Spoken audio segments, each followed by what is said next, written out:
What's up everyone and welcome back to the comms channel. It's finally here and today we're taking a look at the WisMesh Pocket. If you missed out on the first pre-order and have been waiting for the next round, I'm happy to announce that the second round just went live on Rokland, so be sure to check the link in the video description to pick one up. I had the privilege of testing out the prototype a while back, and I mentioned that there may be some differences in the final product that ships out, and now that I do have the final product in hand, there's actually quite a few differences that make it even better. So join me and we'll take a closer look. US Air Force on guard, aircraft 4 miles west of Bainbridge Airport. Okay, I'll be back in 6 seconds. We're approaching a restricted area. Restricted area is 1 mile west. Today's video is sponsored by Rokland Technologies. With a great selection of Meshtastic capable devices and antennas, they've been my go-to store for these and I highly recommend them.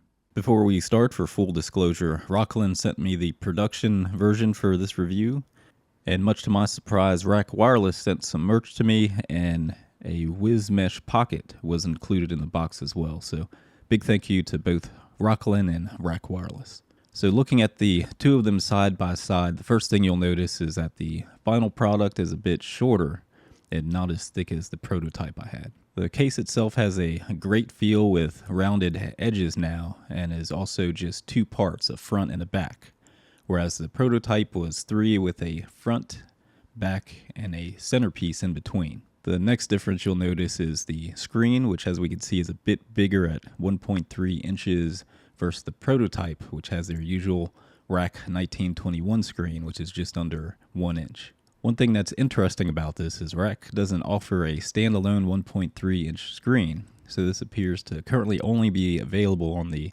WisMesh Pocket. Then the last difference on the outside is we have the power switches on the side instead of on the bottom like the prototype, and is luckily still recessed to help prevent accidentally switching it off.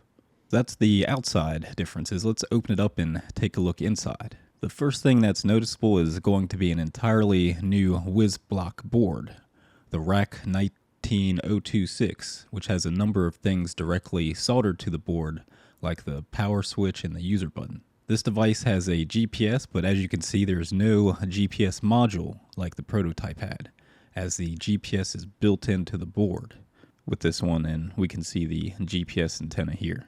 As far as the radio goes, we have the standard Rack 4631 with the usual Bluetooth antenna that comes with the Rack kits, and an antenna cable that is thankfully going to an SMA connector.